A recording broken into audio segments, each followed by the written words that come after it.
चलो आज हम स्टैटिक फ्रिक्शन देखने वाले हैं।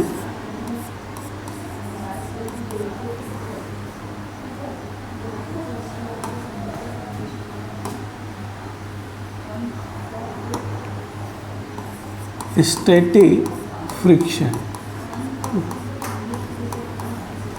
अब स्टैटिक का जो यूजुअल मीनिंग हो रहा है एट रेस्ट, यहाँ उसका थोड़ा मतलब समझेंगे कि कैसे। अब देखिए काइनेटिक जो फ्रिक्शन है वो तब एक्ट हो रहा होता है जब रिलेटिव मोशन हो रही होती है। दो कॉन्टैक्ट सरफेस के बीच में अगर रिलेटिव मोशन हो रही है तो काइनेटिक फ्रिक्शन होता, जैसे अपन ने लास्ट वीडियो में बात भी की। स्टैटिक फ्रिक्शन जब होता है जब दो कॉन्टैक्ट सरफेसेस के बीच में रिलेटिव मोशन नहीं हो रही है पर होने की क्या है, टेंडेंसी है। इसको जैसे समझिए, जैसे ये ब्लॉक ऐसे इंक्लाइंड सरफेस पे रखा हुआ है, बराबर। अब ये स्लाइड नहीं हो रहा है, इन दोनों सरफेस के बीच में रिलेटिव मोशन नहीं हो रही है पर इसके नीचे आने की टेंडेंसी तो है, नीचे ही आना चाहिएगा ये ब्लॉक। तो यहाँ पर इसको कौन होल्ड करके रखा हुआ है, तो आंसर है फ्रिक्शन। कौन सा फ्रिक्शन?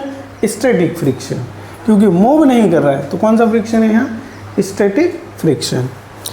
अब जैसे इसमें थोड़ा समझने वाली बात ये है कि काइनेटिक फ्रिक्शन का मैग्नीट्यूड फिक्स होता है, डायरेक्शन को वो एडजस्ट कर लेता है, पर जो स्टैटिक फ्रिक्शन है वो मैग्नीट्यूड को भी एडजस्ट कर सकता है, डायरेक्शन को तो कर ही सकता है पर इसको इसके साथ साथ डायरेक्शन को भी, magnitude as well as direction को एडजस्ट कर सकता है। कौन सा? Static friction.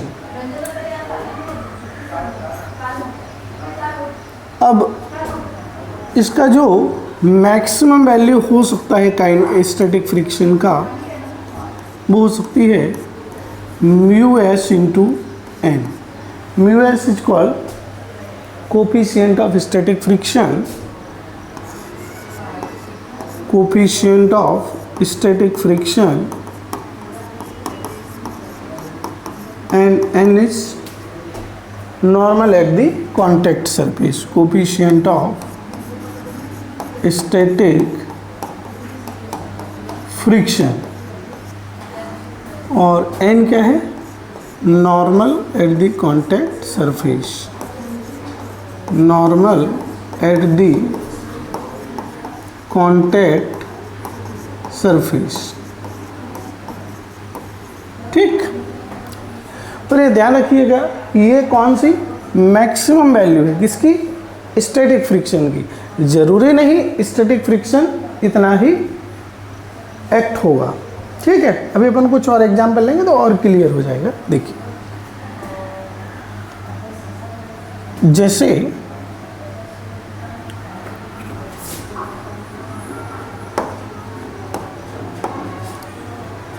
एक ब्लॉक है, ये रफ सरफेस पर रखा हुआ है, भी रेस्ट पे है, इसका मास है 10 किलोग्राम और म्यू एस जो है वो इस सरफेस के लिए दिया है 0.5। तो एफ एस, हाँ, और यहाँ से फोर्स एफ लग रहा है,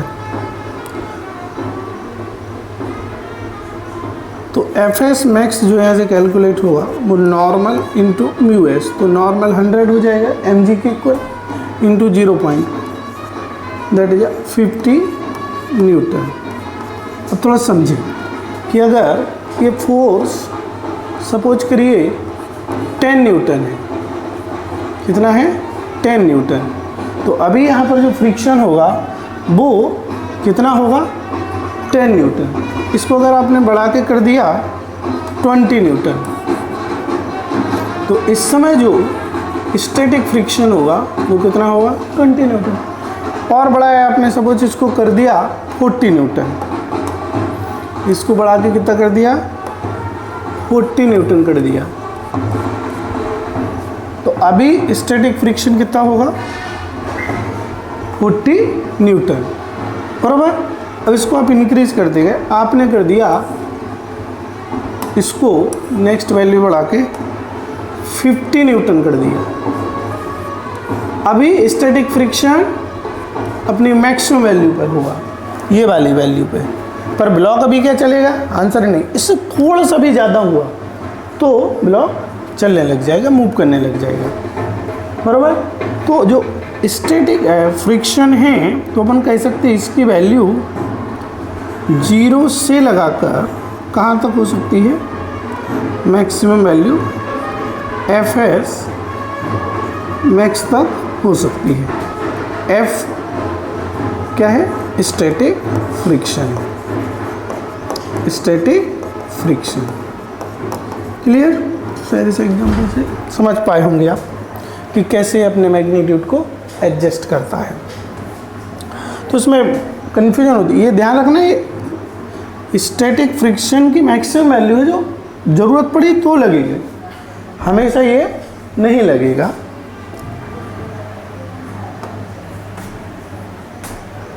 जैसे एक प्रॉब्लम लेते हैं अपन,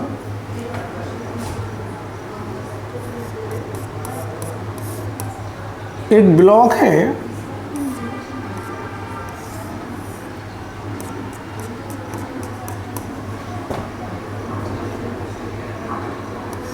इसका मास सेम है, 2 न्यूटन फोर्स लगाया और क्वेश्चन में दिया है Fs जो मैक्स है वो 10 न्यूटन है।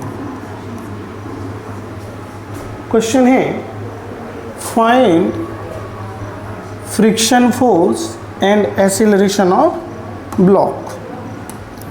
तो यहाँ पे देखा हमने कि ये जो अप्लाइड फोर्स है ये Fs मैक्स से कम है, जो 2 न्यूटन है फोर्स ये Fs मैक्स से कम है, तो जो फ्रिक्शन होगा यहाँ पर कितना होगा, 2 न्यूटन, और ब्लॉक तो रेस्ट पे ही रहेगा, तो एक्सीलरेशन 0। क्लियर। और देखिए इस पे कुछ और अपन प्रॉब्लम लेते,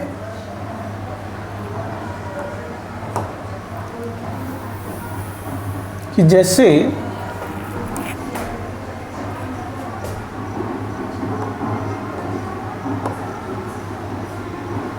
एक ब्लॉक है,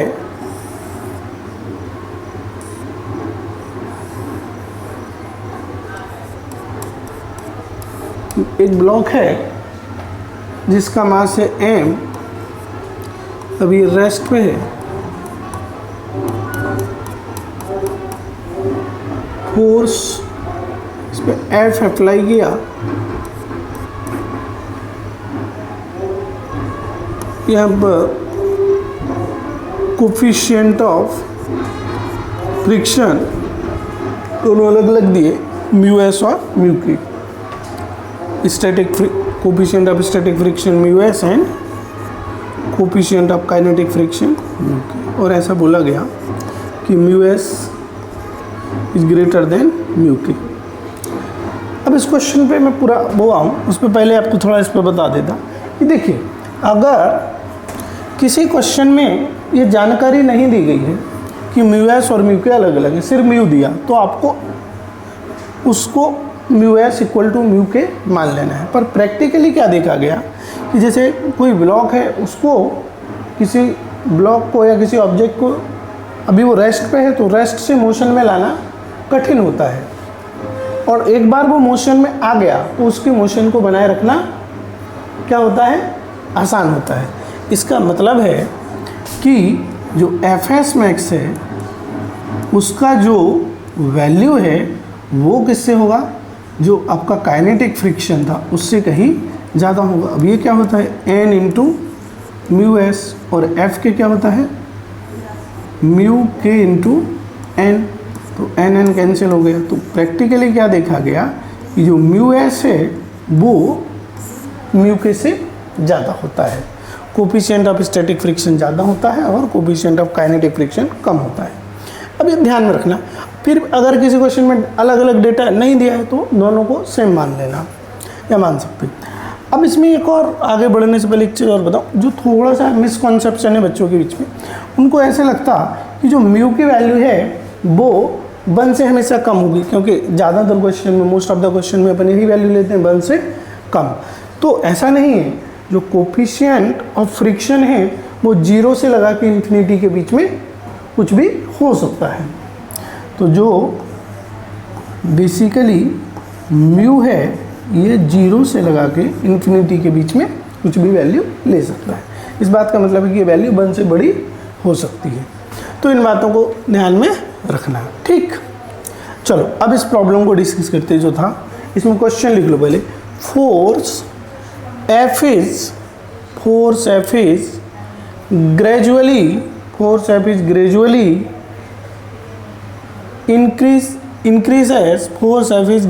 increases from 0. Draw graph. First draw graph friction versus applied force. Friction versus applied force. Second, acceleration versus applied force. Acceleration versus applied force. यहाँ F क्या है? applied force है। तो देखिए कैसे इसको अपन डील कर सकते हैं।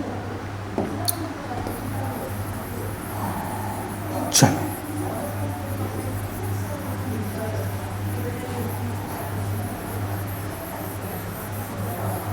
अब यहाँ से एक चीज़ है कि जब तक ये फोर्स जो F है, अप्लाइड फोर्स, इसकी वैल्यू Fs मैक्स से कम है, पहले लगे तो अपन Fs मैक्स ही लिख लेते। Fs मैक्स जो आएगा वो होता है नॉर्मल इंटू म्यू एस। तो mu S into normal, normal यहाँ पर कुछ वर्टिकल डायरेक्शन में फोर्स तो है नहीं, तो mg नॉर्मल के ही इक्वल होगा। तो mg mu S into mg। अब अपन बोल सकते इफ जो फोर्स है अगर वो इससे कम है, किससे? Fs मैक्स से। Fs मैक्स से अगर ये फोर्स कम है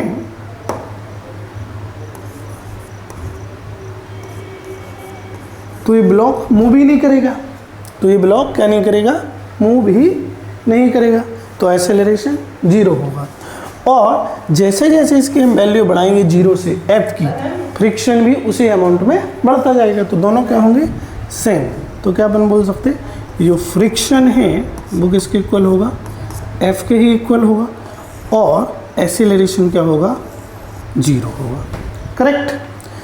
अब सेकंड, जैसे आप बढ़ाते बढ़ाते F की वैल्यू किससे? Fs मैक्स से ज़्यादा हो जाएगी तो ब्लॉक मूव करने लगेगा। और जैसे ही मूव करेगा स्टैटिक फ्रिक्शन वहाँ वर्क नहीं करेगा। कौन सा करेगा? Kinetic friction. और यहाँ दिया है कि म्यू एस बड़ा है और म्यू के से छोटा है। इसका मतलब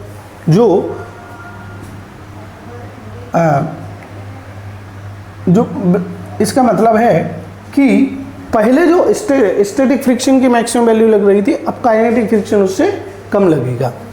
तो अगर अपन बोले if F is greater than Fs max और म्यू एस mg, तो उस केस में क्या होगा? देन जो फ्रिक्शन है वो अब F नहीं होगा, क्या होगा? F के इक्वल होगा। और F के म्यू के इंटू m टाइम्स g। और एक्सेलरेशन है, अब एक्सेलरेशन, अब ये फोर्स इधर लग रहा है, ऑब्जेक्ट इधर चलने लगी, तो फ्रिक्शन कहाँ लगेगा? पीछे की तरफ लगेगा, लेफ्टवर्ड डायरेक्शन में। तो F माइनस म्यू के m g अपॉन m, ये हो जाएगा। क्लियर। अब इसको ग्राफ के फॉर्म में अपन देख सकते हैं। देखिए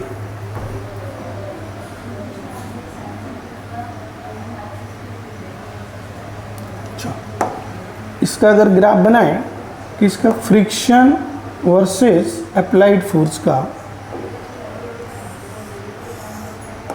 ये रहा आपका अप्लाइड फोर्स, कौन सा इंडिपेंडेंट वेरिएबल, यहाँ लिखते डिपेंडेंट वेरिएबल एफ। तो जैसे जैसे एफ इंक्रीज हो रहा है फ्रिक्शन भी इंक्रीज होगा। मैक्सिमम वैल्यू जब आएगी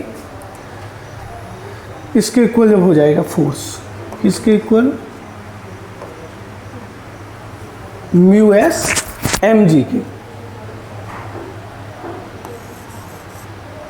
म्यू एस एम जी की, तो फ्रिक्शन की वैल्यू ये हो जाएगी। अब ध्यान रखना यहाँ पर ये जो है F, ये इस वैल्यू से क्या होगा, कम होगा म्यू एस एम जी से। तो ग्राफ में जंप देखने मिलेगा। जब भी किसी क्वेश्चन में म्यू एस और म्यू के की वैल्यू अलग अलग दी हो तो ग्राफ में जंप आएंगी। अब इसको मैं यहाँ से बना देता, ये होगा, फिर फ्रिक्शन क्या हो जाएगा, कांस्टेंट हो जाएगा। ये जो वैल्यू है ये क्या रहेगी, यहाँ पर ये जो वैल्यू आई है ये रहेगी, ये जो वैल्यू है ये रहना है, नीचे वाली जो ये वाली वैल्यू ये रहेगी म्यू के एम जी, और ये जो वैल्यू है ये रहेगी म्यू एस एम जी। कौन सी, ये जो है ग्राफ में mu S M G. Clear. अब एक्चुअली में तो ये थोड़ा सा टाइम लेगा, तो ग्राफ अपन ने भले ही ऐसे बनाए शार्प, एक्चुअली में जब इसको बनाते तो प्रैक्टिकली ऐसा भी आपको बना हुआ देखने मिल सकता। एफ लिखा एफ, ये ग्राफ ऐसे, फिर ये थोड़ा सा टाइम ऐसे लेके ऐसे ग्राफ बना सकता, बराबर, क्योंकि तुरंत तो ये कुछ समय लेगा आप कह सकते।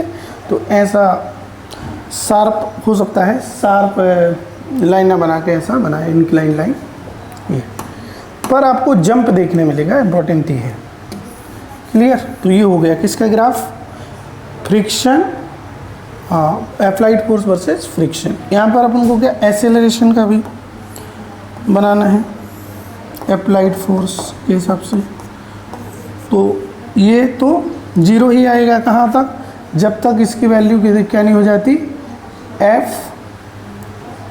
मैक्स नहीं हो जाती। उससे जैसे ही ज़्यादा हुई तो ध्यान से देखिएगा, अब एक्सेलरेशन आ जाएगा और फिर एक्सेलरेशन ये होगा। अब यहाँ पे ध्यान ये देना है, ये स्ट्रेट लाइन की इक्वेशन बनेगी, बरोबर है क्या, क्या ये स्ट्रेट लाइन है। अगर आप देखें तो F upon M minus mu के इंटू जी।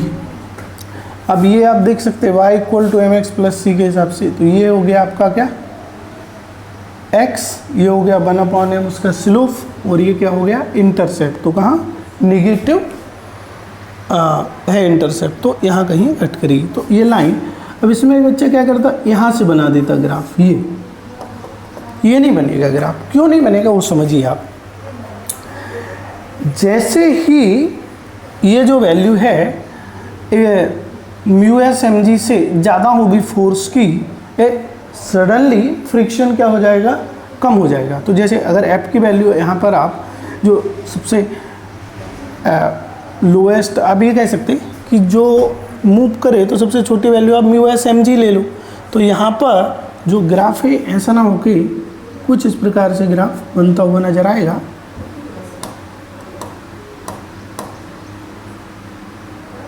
ये ऐसा कुछ, इसको जब आप पीछे एक्सटेंड करेंगे तो ये कहाँ कट करेगी, नीचे कट करेगी ये लाइन। ठीक, इसको थोड़ा और अपन बनाते प्रॉपर।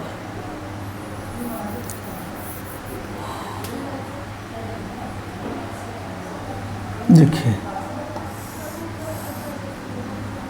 ये एक्सीलरेशन, ये अप्लाइड फोर्स, तो कुछ ऐसा जंप आपको देखने मिलेगा, बराबर। ये जो वैल्यू है कितनी है, एफ एस मैक्स के इक्वल है फोर्स की। क्लियर। तो इस प्रकार से, और जैसे जैसे आप वो एफ बढ़ाएंगे ए बढ़ेगा लीनियरली, स्ट्रेट लाइन की इक्वेशन। चलो क्लियर। और देखते कुछ इसमें प्रॉब्लम।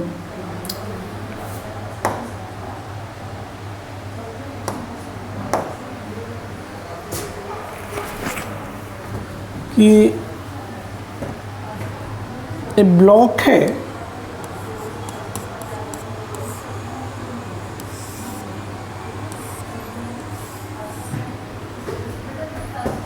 इसका मास है 10 किलोग्राम।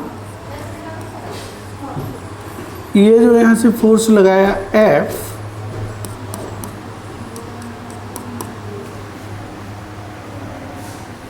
यहाँ जो फोर्स है वो है 20 न्यूटन अप्लाइड फोर्स। म्यू है क्वेश्चन में दिया वाला 0.5।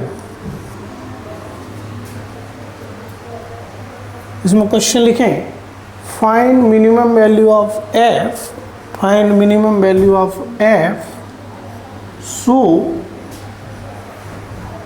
Find minimum value of F so that block does not slide, so that block does not slide। अब देखिए इसको ऐसे डील कर सकते हैं। अब ये ब्लॉक कब तक नहीं चलेगा, जब तक कि आप कह सकते कि जो Fs मैक्स है वो 20 न्यूटन से क्या रहेगा, ज़्यादा रहेगा। जैसे ही जो लिमिटिंग फ्रिक्शन है, static value of maximum value of static friction, that is called limiting friction. तो जैसे ही ये Fs मैक्स की वैल्यू क्या हो जाएगी, कम रहेगी अगर ये 20 न्यूटन से, तो फिर ये ब्लॉक क्या कर जाएगा, स्लाइड करने लगेगा। देखते अच्छा। तो इसमें क्या अपन को limiting value of static friction Fs max क्या होगा, Fs max is equal to mu S into N. अब यहाँ पर देखिए नॉर्मल के लिए क्या लिखेंगे वो समझिए। वर्टिकल डायरेक्शन में अगर देखें तो इसमें वर्टिकल डायरेक्शन में ये 10 kg का ब्लॉक, इधर फोर्स mg 100 न्यूटन, इधर नॉर्मल, इधर F। तो अपर डायरेक्शन में n लग रहा है, और कौन है कौन सा फोर्स, कोई सा नहीं है। डाउनवर्ड डायरेक्शन में 100 प्लस F, तो नॉर्मल कितना आ गया, 100 प्लस F। तो यहाँ से म्यू एस क्वेश्चन में दिया है कितना, 0.5, और ये 100 प्लस F। क्लियर, ये हो गई Fs मैक्स। तो ये block does not slide, if block does not slide, then क्या होना चाहिए, देन Fs मैक्स 20 न्यूटन से या उसके इक्वल तक होना चाहिए। अब ये वैल्यू देखिए क्या है, 0.5, 100 प्लस F इक्वल टू 20।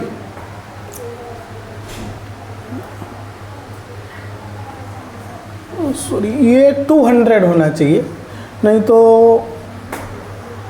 बराबर ये क्या होना चाहिए, जो डेटा अपन ने लिया ये 200 होना चाहिए एक्चुअल में, 200 न्यूटन। सो हाँ 200 न्यूटन है ये। तो ये यहाँ से हमें कौन सी मिनिमम वैल्यू चाहिए, मैक्सिमम तो कुछ भी हो सकता है ना।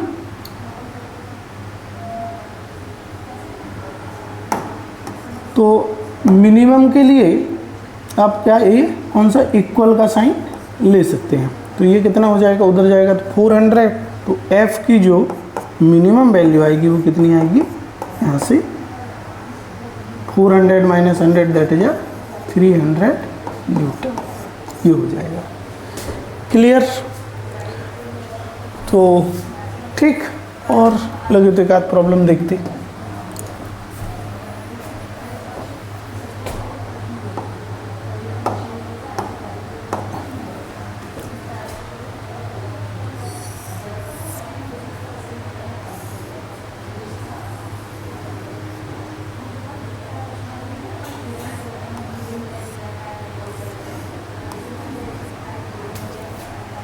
एक ये लाइट पुली है, light pulley and light string, ये जो भी आप देख रहे हैं यहाँ पर, ये लाइट स्ट्रिंग है।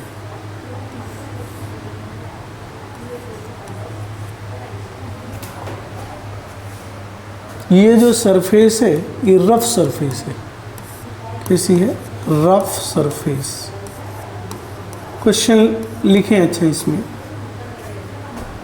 फाइंड मिनिमम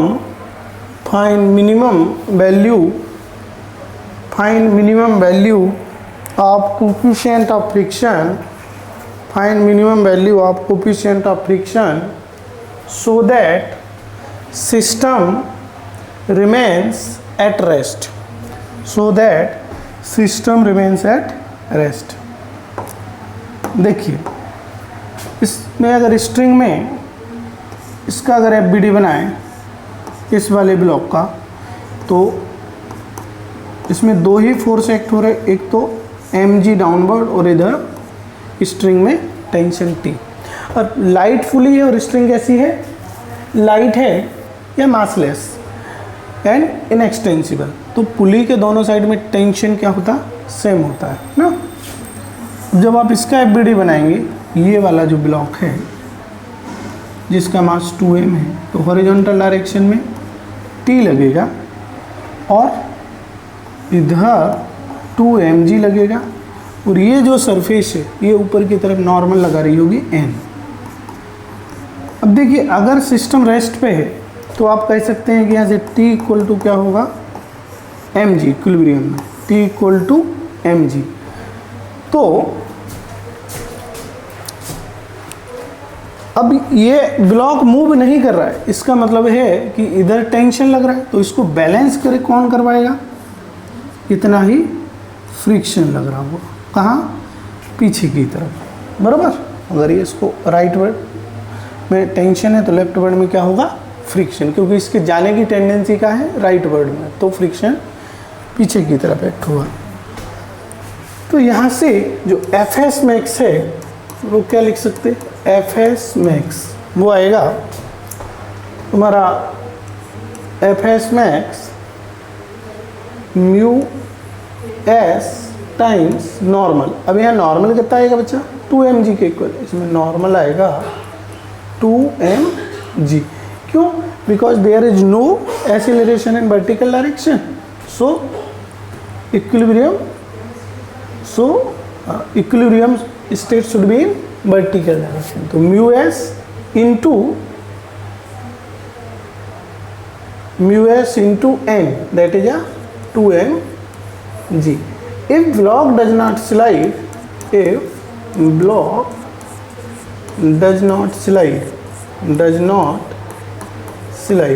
तो क्या होना चाहिए फिर उस केस में, उस केस में Fs मैक्स का जो वैल्यू है वो T से क्या होना चाहिए, ज़्यादा होना चाहिए।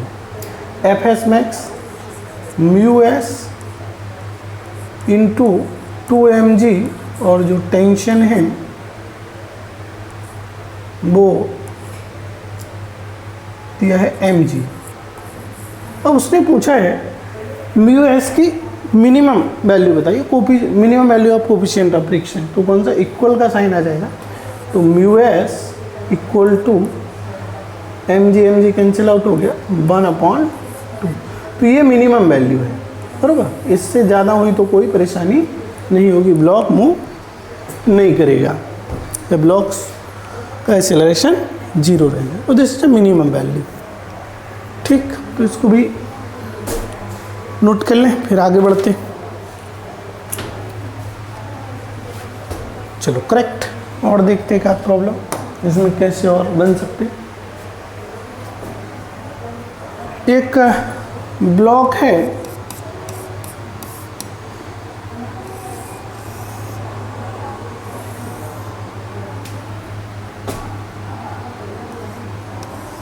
एंगल थीटा है, इसका मास m है, रफ सरफेस जिसका कोफिशिएंट ऑफ फ्रिक्शन म्यू दिया है। क्वेश्चन है फाइंड फ्रिक्शन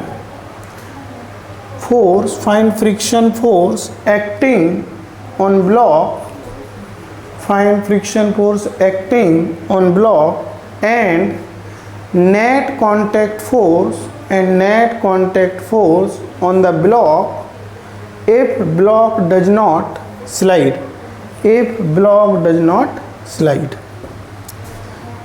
करेक्ट। तो देखिए इसका एफबीडी बनाते, तो इसी में एफबीडी अपन दिखा देते। फोर्स कौन से है, नॉर्मल इधर एक्ट हो रहा होगा, बरोबर, mg डाउनवर्ड डायरेक्शन में, vertically downward, mg sine theta, ये mg साइन थीटा। अब इसके किधर आने की टेंडेंसी है, डाउनवर्ड, तो इधर क्या होगा, फ्रिक्शन। अच्छा, इधर mg का कंपोनेंट इस डायरेक्शन में क्या आएगा, mg cos थीटा। अब इस डायरेक्शन में तो मोशन नहीं होती, तो n इक्वल टू क्या हो जाता, mg cos थीटा। तो fs मैक्स क्या होगा, fs मैक्स होगा mu into mg cos theta. क्या फ्रिक्शन ये लग रहा होगा, अभी ये मैक्सिमम वैल्यू है, क्या ये होगी फ्रिक्शन की वैल्यू, आंसर ही नहीं। अभी ब्लॉक अगर मूव नहीं कर रहा है, इसका मतलब है कि जो फ्रिक्शन है वो किसके इक्वल होगा, mg साइन थीटा की। तो आंसर ये नहीं है, आंसर ये ध्यान रखना, ये तो मैक्सिमम फ्रिक्शन है जो एक्ट हो सकता है, पर अभी जब उतनी की ज़रूरत होगी तब एक्ट होगा, अदरवाइज ये उतना ही एक्ट होगा जितने की रिक्वायरमेंट है। तो अभी mg साइन थीटा की रिक्वायरमेंट है, तो फ्रिक्शन कितना हो गया, mg साइन थीटा। फिर क्या उसने पूछा, कॉन्टैक्ट फोर्स पूछा। तो कॉन्टैक्ट फोर्स अपन जानते R इक्वल टू क्या होता है, under root F square plus N square. तो f कितना है, mg साइन थीटा का whole square plus n mg cos theta. तो यहाँ से mg तो बाहर ही आ जाएगा इसके, तो mg अंदर क्या बचेगा, sine square theta plus cos square theta, जो कितना होता है 1। तो क्या आ जाएगा आंसर, m इंटू जी। तो R क्या हो जाएगा, कॉन्टैक्ट फोर्स। क्लियर, तो ये हो गया फ्रिक्शन फोर्स और ये हो गया आपका कॉन्टैक्ट फोर्स। चलो तो आज इतनी रहने देते हैं।